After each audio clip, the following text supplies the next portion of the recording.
शुभ प्रभात।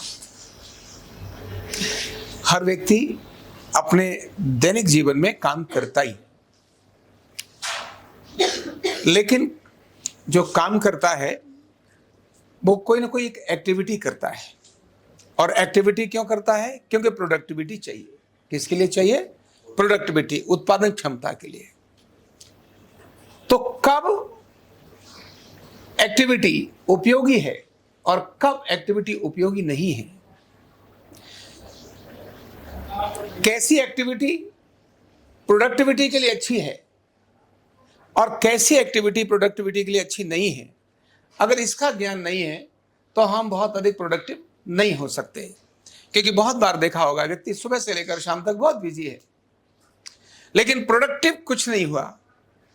Active तो रहा लेकिन प्रोडक्टिव नहीं रहा। बहुत व्यस्त था लेकिन आउटपुट कुछ नहीं निकला।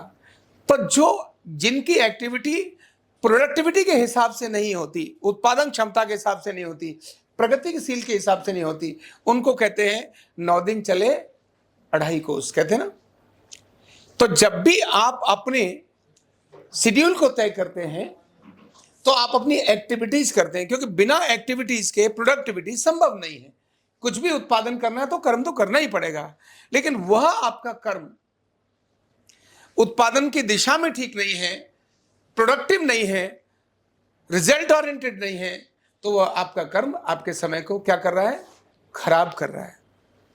इसीलिए एक्टिविटी, ऐसी एक्टिविटी जो प्रोडक्टिविटी को इंक्रीज करे। फिर वहां यह भी देखना आवश्यक है कि प्रोडक्टिविटी के लिए एक्टिविटी बहुत जरूरी है, बिना एक्टिविटी के प्रोडक्टिविटी होगी नहीं। लेकिन कितनी और कैसी एक्टिविटी उस प्रोडक्टिविटी को अधिक बड़ा कर सकती है। जैसे ही आपने ये सोचा, यानी हर एक्टिविटी प्रोडक्टिविटी के हिसाब से अगर आप तय करेंगे तब आप प्रगतिशील हो जाएंगे। और अगर प्रोडक्टिविटी के हिसाब से आपने नहीं तय किया तो आप सारे दिन बिजी रहेंगे, आप प्रोडक्टिव नहीं होंगे।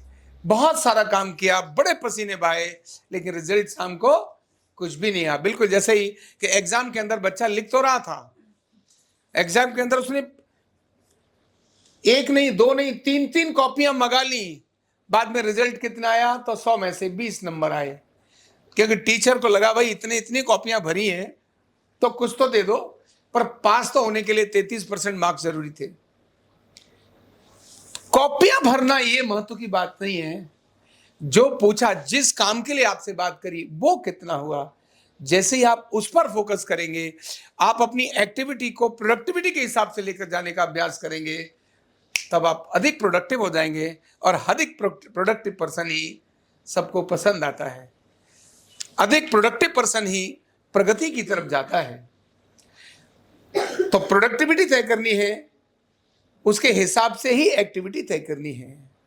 एक्टिविटी प्रोडक्टिविटी के हिसाब से नहीं होगी तो आप आगे नहीं बढ़ पाएंगे। इसीलिए अपने दैनिक जीवन के काम को, हर रोज के काम को ये निश्चित करिए कि मैं जो एक्टिविटी कर रहा हूं, क्या मेरी एक्टिविटी प्रोडक्टिव है, क्या ये उत्पादन वाली है।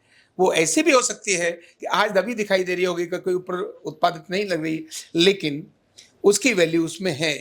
तो हर एक्टिविटीज जो प्रोडक्टिविटी को बढ़ाती है वही हमेशा महत्वपूर्ण होती है। कि जब एक्टिविटी और प्रोडक्टिविटी की बात करें तो एक्टिविटी में आपका फोकस प्रोडक्टिविटी पर है या एक्टिविटी पर है?